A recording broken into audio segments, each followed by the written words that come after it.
तो G D mart से आ गई हूँ और क्या ज़रूरी काम था ना डी मार्ट में, कितनी भागी भागी मैं डी मार्ट में गई। तो आपको बताती हूँ क्या लेने के लिए गई थी। तो सामान तो खैर अभी सारा का सारा सामान मैं लेकर आ गई थी, लेकिन उस दिन एक चीज़ जो थी वो डी मार्ट में मुझे मिली ही नहीं, ठीक है। और वो चीज़ थी ये, ठीक है। ये है जो मॉर्निंग में जो झाड़ू पोछे मतलब जो पोछा लगता है ना, पोछे के टाइम पे मैं ये वाला लिक्विड का यूज़ करती हूँ। अच्छा, मेरे पास में ना कमेंट आते हैं कई बार कि आप कौन सा फ्लोर क्लीनर जो है वो यूज़ में लेते हो, कौन सा जो ऑरेंज कलर का लिक्विड आप यूज़ में लेते हो वो कौन सा है। तो ये है ग्लीटो का, जो कि डी मार्ट में ही मिलता है। मैंने सोचा, अच्छा मैं जब डी मार्ट गई थी ना तो मैंने पता किया था तो वहाँ पर था ही नहीं, मतलब वहाँ पर स्टॉक ही नहीं था। और फिर मुझे लगा कि चलो मैं जियो मार्ट के अंदर कोशिश करूँगी, तो जियो मार्ट से भी मुझे नहीं मिला। और करीबन 10 दिन हो गए मैं इसके बिना ही घर में पोछे जो है वो लग रहे। और फिर जो पोछा लगता है उस टाइम पे मैं जो डिटर्जेंट पाउडर है वो डाल के और फिर लगवा रही थी पोछा, लेकिन उसकी वजह से जो सारी की सारी फ्लोर है ना वो मुझे लगता है कि पोछा लगने के बाद में भी क्लीन नहीं हो रही। डिटर्जेंट पाउडर जो है ना वो डालने से क्या होता है ना कि जैसे जैसे पोछा लगाते हैं ना उसके सारे के सारे दाग धब्बे जो है ना वो फ्लोर पर दिखने लग गए। तो उसकी वजह से मुझे इतना ज़्यादा गंदा लग रहा था और इसीलिए मैंने सोचा कि आज जैन साहब की छुट्टी है तो साथ में चले जाएंगे, काम हो जाएगा। लेकिन फिर उनके पास टाइम था नहीं तो फिर मैं जाके लेकर आ गई, ठीक है। तो ये चीज़ खास मुझे चाहिए थी। और ये ना, अच्छा इसकी जो रेट है ना वो मतलब जब भी मैं जाती हूँ ना हर महीने इसकी रेट हमेशा बढ़ी हुई रहती है। ये मैंने आज से करीबन 3 से 4 साल मतलब कोविड के पहले से लाना स्टार्ट किया था। तब ये 99 रुपीज़ में बाय वन गेट वन मिलता था, मतलब कि 99 रुपीज़ में 2 लीटर आता था। और उसके बाद में कोविड के बाद में इसकी रेट जो है वो बढ़कर 120 ऐसी कुछ हो गई थी। उसके बाद में 138 हुई थी। और लास्ट मतलब ये वाले मंथ में तो मुझे मिला ही नहीं था। इसके पहले शायद 1.5-2 महीने पहले मैं लेके आई थी, तब 138 ही थी। और आज ये मुझे 156 में 2 लीटर मिला है, ठीक है। तो रेटें तो दिन ब दिन सबकी बढ़ रही है। और उसके साथ में और क्या लेकर आई, उसके साथ में मैं लेकर आई हूँ पार्ले जी के ये 2 पैकेट्स लेकर आई हूँ, क्योंकि अब बच्चों के जो है 2 दिन वैकेशन भी है और उसके बाद में बच्चों के स्कूल स्टार्ट हो जाएंगे। तो मॉर्निंग में बच्चे जो है वो चाय बिस्किट ही खा के जाते हैं। और उसके अलावा ये लेकर आई थी मैं मूँगफली के दाने, ये भी ख़त्म हो गए थे और ये भी मैं उस दिन लाना भूल गई थी। और उसके साथ में और क्या चीज़ लेकर आई, ये हल्दीराम की भुजिया, क्योंकि मेरे साथ में आई थी परी। और जब बच्चे साथ में आते हैं तो वो उनके पसंद की चीज़ें नहीं लेते, ऐसा हो नहीं सकता। तो ये भुजिया का 1 किलो का पैकेट लिया है। और साथ में और क्या लिया था, कुरकुरे का पैकेट लिया था। और एक और क्या लिया था उन्होंने, ये 2 यम का जो होता है ना, कौन सी स्टिक होती है पता नहीं, ये ली थी। और वो तो बच्चों ने दोनों ने आके खा भी ली। तो हो गया मेरा डी मार्ट का काम। और अब मेरे को इतना लेट हो गया, मेरे थोड़े बहुत काम जो है वो पड़े हैं। कपड़े उधर दोनों बच्चों को मैंने बोल दिया, वो दोनों फोल्ड कर रहे हैं। तो क्या आज 2 टाइम ट्यूशन गए ना, तो आज वो घर पे पढ़ाई नहीं करेंगे और मैं भी फोर्स नहीं करूँगी। दिन भर पढ़ना बच्चे परेशान हो जाते हैं। तो उनकी पढ़ाई जो है वैसे कंप्लीट हो गई है। तो दोनों लड़ रहे थे तो मैंने उन दोनों को काम पे लगा दिया। और अब मैं किचन के अंदर काम जो है वो छोड़ के चली गई थी। तो अभी जल्दी जल्दी से वो जो काम है उनको पूरे करती हूँ।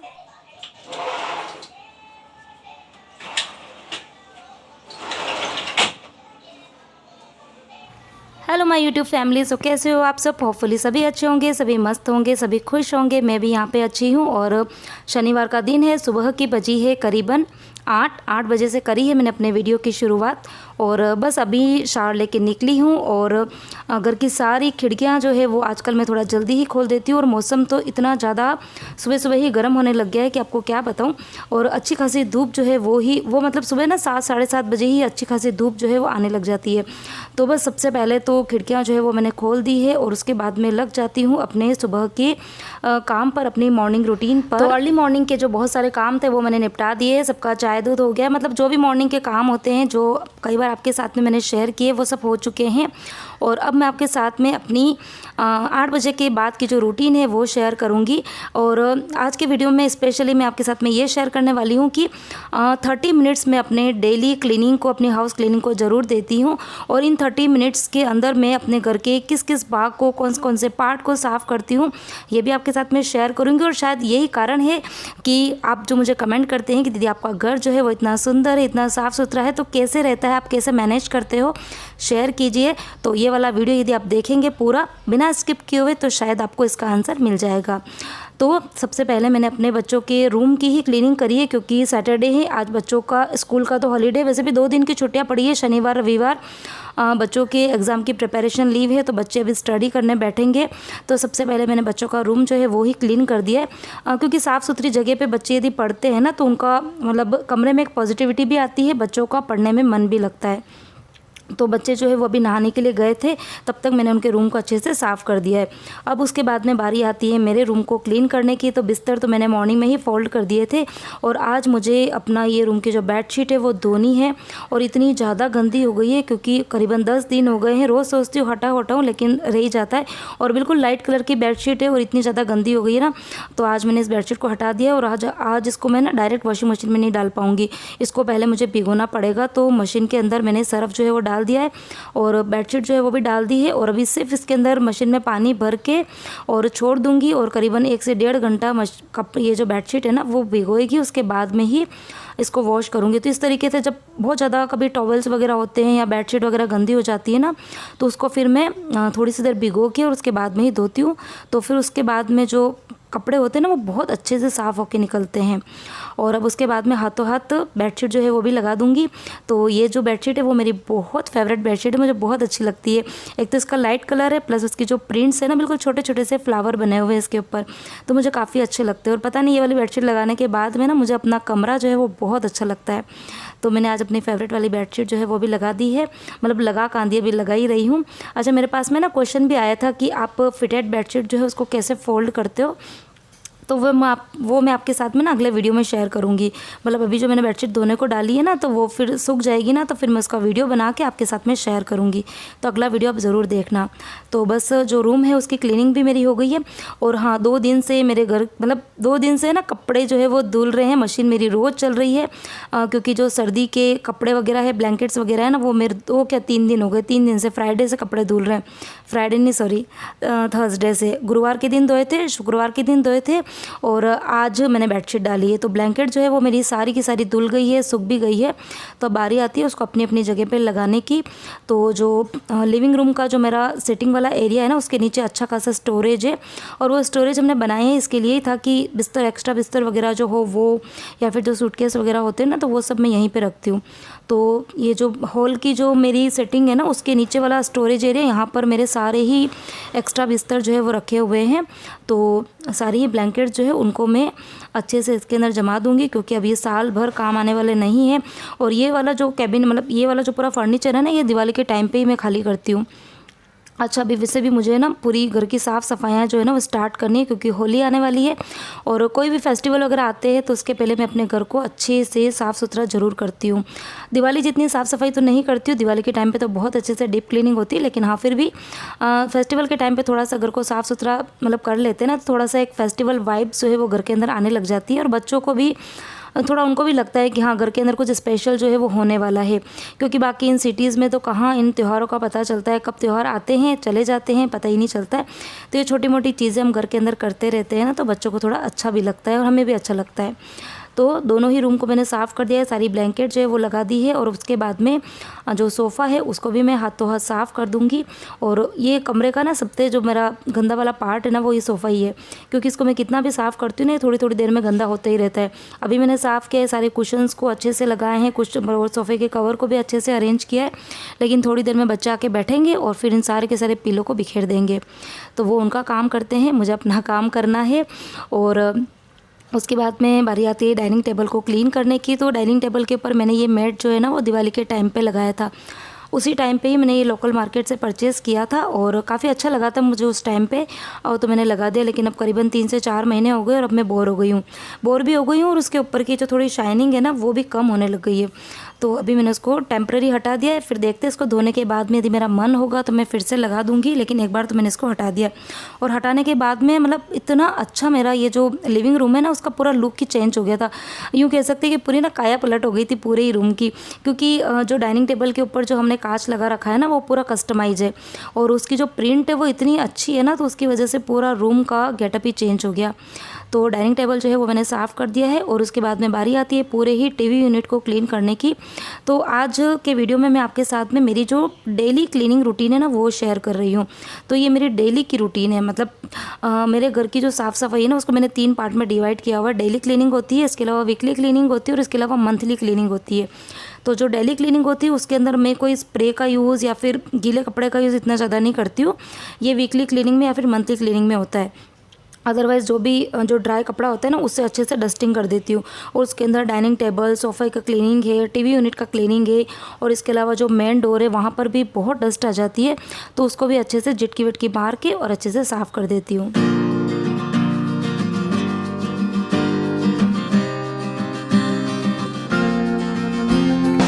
अच्छा, आज मैंने डस्टिंग का काम जो है वो थोड़ा जल्दी भी स्टार्ट कर दिया, क्योंकि वैसे तो मैं मंदिर से आती हूँ उसके बाद में करती हूँ, लेकिन आज जो मेरी हाउस हेल्पर है ना उसने मेरे को कॉल किया था। वो 3 दिन की छुट्टी पे गई हुई थी ना, तो वो आज ही आई है। तो आज शायद 1-2 घर के अंदर जहाँ पर वो जल्दी काम करती है ना, तो उन्होंने शायद उनको लेट बुलाया। तो फिर इन्होंने मुझे कॉल किया था आंटी ने कि मैं आ जाऊँ क्या जल्दी। तो मैंने बोला कि ये तो बहुत ही अच्छा हो जाएगा, इसी बहाने मेरे घर के काम जो है वो भी जल्दी जल्दी हो जाएंगे। तो किचन के मैंने सारे ही काम छोड़ के पहले पूरी ही घर की डस्टिंग का, क्लीनिंग का काम जो है वो मैंने किया। और उसी टाइम पर फिर जो आंटी है वो भी आ गई थी।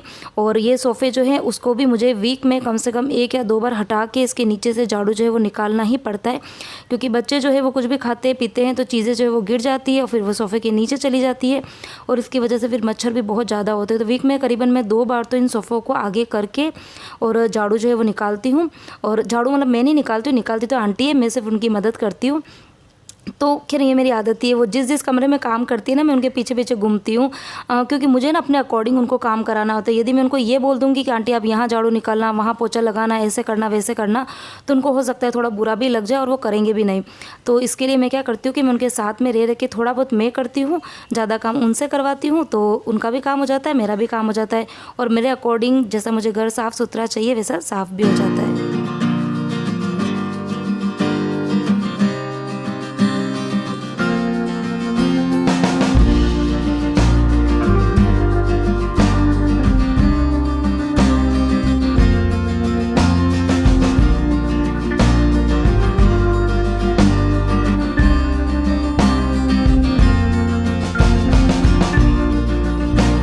अच्छा, मॉर्निंग में मैंने बनाए थे ये पोहे, और थोड़े ज़्यादा भी बन गए थे, और उसके बाद में बच्चों ने जो है वो अच्छे से खाए नहीं, तो इतने सारे पोहे जो है वो पड़े हैं। अच्छा, पोहे ऐसी चीज़ है जो सिर्फ गरम गरम ही अच्छी लगती है मुझे, तो मतलब जैसे ही वो गैस बंद करते हैं और बस तुरंत प्लेट में सर्व करो, थोड़ी सी नमकीन डालो, नींबू डालो और खाओ तुरंत। बस थोड़ी सी देर भी पड़े रह जाते हैं ना तो वो अच्छे नहीं लगते। और ये तो फिर सुबह के हैं, तो मैंने इतना बड़ा बाउल भरकर है, और अब इसको फेंकेंगे तो भी काम चलेगा नहीं और कोई भी खाने वाला नहीं है। तो सोच लूँ कि इसकी कोई ना कोई एकदम अच्छी सी स्पेशल रेसिपी जो है वो बनाऊँ और आपके साथ में शेयर करूँ। तो चलिए कैसे बनाते हैं, क्या करते हैं। अच्छा, फर्स्ट टाइम ही बना रही हूँ, लेकिन देखते हैं कैसी बनती है। अच्छा, वैसे तो मैं जो भी चीज़ें बनाती हूँ ना सब मेज़रमेंट से ही बनाती हूँ, बहुत ज़्यादा बचती नहीं है। लेकिन इस बार हुआ क्या कि मैं पोहे हमेशा डीमार्ट से लेके आती हूँ, इस बार मैं पोहे डीमार्ट से नहीं लेके आई थी, नीचे सुपर मार्केट है वहाँ से लेकर आई थी। तो पता नहीं पोहे की अलग अलग क्वालिटी होती है। कई बार पोहे जो होते हैं ना फूल के फिर इतने ज़्यादा नहीं होते, लेकिन ये वाले पोहे जो ना फूल के क्वान्टिटी में बहुत ज़्यादा हो गए थे, तो इसके लिए वो बच गए।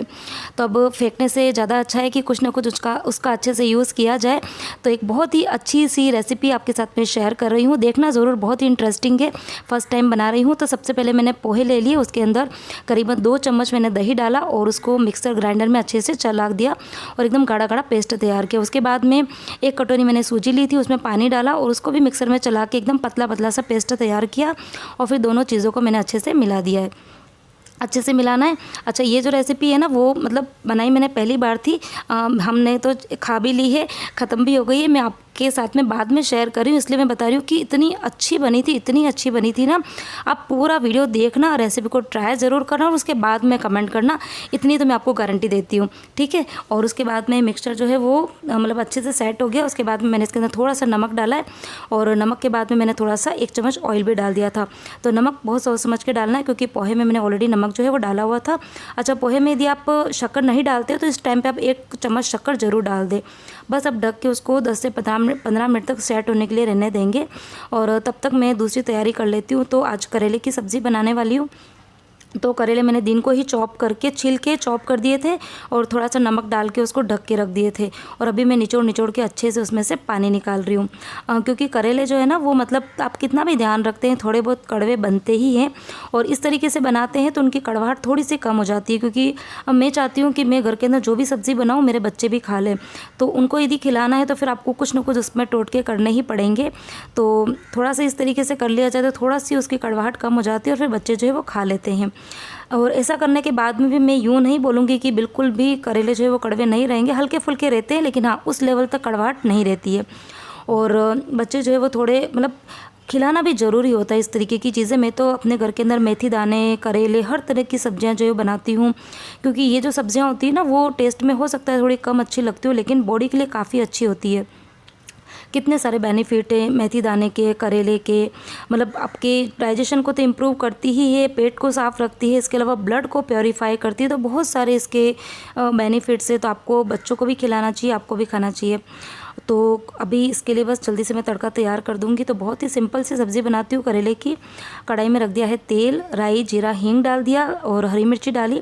सभी चीज़ें फ्राई हो गई तो उसके बाद में मैंने डाल दिया है करेला, और उसके बाद मैं डालूंगी नमक, और नमक बिल्कुल कम डालूंगी क्योंकि पहले मैंने ऑलरेडी डाला हुआ है।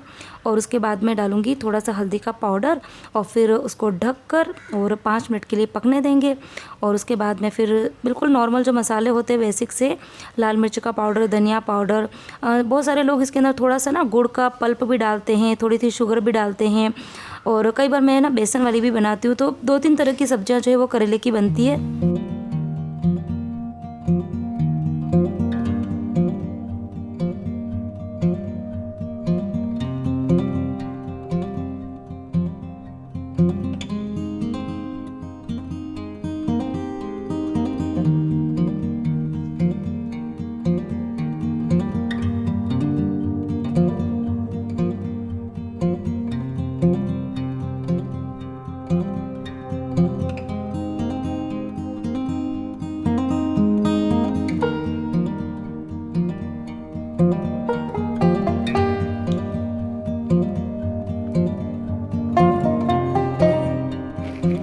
तो करेले की सब्ज़ी तैयार हो गई है, 15 मिनट हो गए हैं। इधर हमारा जो मिक्सचर है वो भी अच्छे से सेट हो गया, मतलब सूजी जो है वो अच्छे से फूल गई है। अब इसके अंदर मैं डाल दूंगी थोड़ा सा खाने का सोडा। अच्छा, रेसिपी क्या बना रही हूँ वो तो मैं आपको बताना ही भूल गई। मैं बना रही हूँ बचे हुए पोहे के ढोकले, मतलब इसको मैंने अपना ही नाम दिया है। बाकी नॉर्मल जो पोहे होते हैं ना उसके भी ढोकले और चीले, बहुत सी रेसिपी बनती है। मैं आपके साथ में कभी बनाऊँगी तो शेयर ज़रूर करूँगी। और इनको मैं बना रही हूँ इडली कुकर के अंदर। तो इडली कुकर मैंने पहले ही गर्म करने चढ़ा दिया था पानी डाल के, और जो ढोकले की प्लेट्स होती है ना उसको मैंने पहले ही ऑयल लगा के रख दिया था, क्योंकि सोडा डालने के बाद में आपको फटाफट ये सब काम करने होते हैं, तभी जो ढोकले होते हैं ना वो अच्छे से फूले फूले बनते हैं। और उसके बाद में दोनों ही प्लेट के अंदर मैंने जो मिक्सचर था वो डाल दिया, और थोड़ा सा उसको एकदम इनोवेटिव, एकदम अलग सा बनाने के लिए मैंने इसके ऊपर थोड़ा सा लाल मिर्ची का पाउडर जो है ना वो स्प्रिंकल किया, तो दिखने में वो थोड़े से अलग से लगेंगे। बाकी हम बेसन के ढोकले तो बनाते ही हैं इसी तरीके से, लेकिन थोड़ा सा लाल मिर्ची का जो पाउडर है ना वो डालने से वो थोड़े से अलग दिखेंगे। और 15 मिनट तक हम उसको पकने देंगे। तब तक मैं लगा दूंगी आटा। तो आटा मुझे बहुत ज़्यादा नहीं लगाना है, क्योंकि बच्चे जो है वो तो सिर्फ ढोकले ही खाने वाले हैं, और सिर्फ मेरे और जेन साहब के लिए ही रोटी बनानी है। तो बिल्कुल थोड़ा सा मैंने आटा जो है वो ले लिया है, और अब जल्दी से लगा दूंगी आटा, और तब तक ढोकले जो है वो भी बन जाएंगे। अच्छा, आप इस तरीके से मतलब पोहे वगैरह बच जाते हैं ना, तो आप क्या बनाते हो मेरे साथ में कमेंट करके ज़रूर बताना। और 15 मिनट हो गए हैं और अच्छे से ढोकले जो है वो फूल भी गए हैं। एक बार मैंने टूथपिक डाल के चेक कर लिया है तो टूथपिक बिल्कुल ड्राई निकली है, तो इसका मतलब अच्छे से पक गए हैं। अब दोनों ही ट्रे को मैंने निकाल लिया है बाहर। और इस टाइम पे आपको ये चीज़ का ध्यान ज़रूर रखना है कि आप निकालने के तुरंत बाद में अगर कट करेंगे तो ना उसकी शेप अच्छी आएगी और ना ही वो अच्छे से कट होंगे। उनको ठंडा होने दें। मैंने पंखा चालू कर दिया था और 5 मिनट तक ठंडा होने दिया। अब उसके बाद में देखो कितने ईजीली वो कट रहे हैं, अच्छी मतलब शेप बन रही बिल्कुल ढोकलों की। और इतने स्पंजी ढोकले बने थे, देखने पे कोई ये बोल ही नहीं सकता है कि मैंने जो मॉर्निंग में पोहे बनाए थे ना उन बासी पोहों से मैंने ये ढोकले बनाए। इतने अच्छे बने थे, इतने अच्छे। अच्छा, आप चाहें तो इस तरीके से भी खा सकते हैं जैसे कि अभी मैं कट कर रही हूँ। और आप चाहो तो जैसे कि आप बेसन के ढोकले बनाते हैं और उसके ऊपर जो तड़का लगाते हैं ना वैसा भी डाल के खा सकते हैं। लेकिन मैं इसको थोड़ा सा ट्विस्ट दूँगी, इसके अंदर थोड़ा सा अलग तरीके से बनाऊंगी, क्योंकि रेसिपी बिल्कुल डिफरेंट ही है, बचे हुए पोहे से बन रही है, तो इसमें और ट्विस्ट देंगे। तो मैं इसके अंदर थोड़ा अलग तरीके का तड़का जो है वो लगाना आपको बताऊँगी।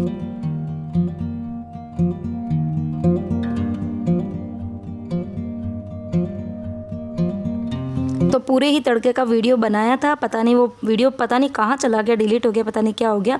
लेकिन बहुत ही ईजी है। कढ़ाई के अंदर मैंने तेल रखा था, थोड़ा सा ज़्यादा तेल, उसमें राई, जीरा, हींग डाला, थोड़ा सा कड़ी पत्ता डाला, हरी मिर्ची डाली और उसके बाद में थोड़ा सा लाल मिर्च का पाउडर कलर देने के लिए डाला, हल्दी का पाउडर डाला, थोड़ा सा नमक डालने के बाद में जो ढोकले थे वो डाल के अच्छे से हिला दिए। अब इस टाइम पे आप चाहो तो थोड़ा नींबू डाल सकते हो, शुगर का पाउडर डाल सकते हो, लेकिन मैंने ये दोनों चीज़ें नहीं डाली है। तो बस हमारी फाइनल रेसिपी जो है वो बनकर तैयार है और आप इसको मॉर्निंग जो ब्रेकफास्ट है उसमें बना सकते हो, बच्चों के टिफ़िन में बना सकते हो, इवनिंग स्नैक्स में चाय के साथ एंजॉय कर सकते हो, या फिर आपके घर पर कोई भी किट्टी पार्टी है, बच्चों की बर्थडे पार्टी है, या फिर आपके घर पे गेस्ट आए हैं। तो मैंने बहुत सारे आइडियाज़ आपको दे दिए, वहाँ पर आप ये रेसिपी बना के ट्राई कर सकते हो और यकीन मानिए बहुत अच्छी बनी थी, बहुत अच्छी बनी थी और इसीलिए मैं आपको बोल रही हूँ। तो चलिए इसी के साथ में ही आज का वीडियो मैं यहीं एंड करती हूँ। आज के वीडियो में ढेर सारी चीज़ें मैंने आपके साथ में शेयर करी है, करेले की रेसिपी शेयर करी है, पोहे के ढोकले की रेसिपी भी शेयर करी है, 30 मिनट में आप अपने घर की डेली क्लीनिंग कैसे कर सकते हैं ये भी मैंने आपके साथ में आज के वीडियो में बताया है। तो इतनी सारी चीज़ें देखने के बाद में कोई भी चीज़ आपको पसंद आए तो वीडियो को लाइक करना, कमेंट करना, ज़्यादा से ज़्यादा शेयर करना, चैनल को सब्सक्राइब करना।